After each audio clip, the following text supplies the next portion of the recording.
یہ جو پہاڑ آپ دیکھ رہے ہیں اس کا نام جبل نور ہے۔ اسلامی دنیا میں اس کی اس لیے امپورٹنس ہے کیونکہ اسلام کی شروعات یہی سے ہوئی ہے۔ جب نبوت ملنے کا زمانہ قریب ہوا تو نبی صلی اللہ علیہ وسلم کی طبیعت تنہائی پسند ہو گئی، تو آپ مکہ سے دور ایک پرسکون جگہ کی تلاش میں یہاں آتے اور اس پہاڑ میں موجود ایک غار میں عبادت کیا کرتے تھے جس کو غار ہیرا کہا جاتا ہے۔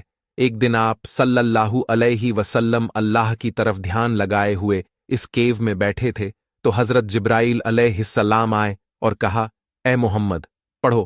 آپ نے جواب دیا، میں پڑھنا نہیں جانتا۔ اس پر فرشتے نے آپ کو خوب زور سے دبایا اور پھر کہا، پڑھو۔ آپ نے جواب دیا کہ میں پڑھنا نہیں جانتا۔ اسی طرح 3 مرتبہ کیا اور پھر کہا، پڑھو، اپنے رب کا نام لے کر جس نے سارے جہاں کو پیدا کیا۔ یہ پہلی وحی تھی جو اللہ کی طرف سے آپ کے اوپر نازل کی گئی۔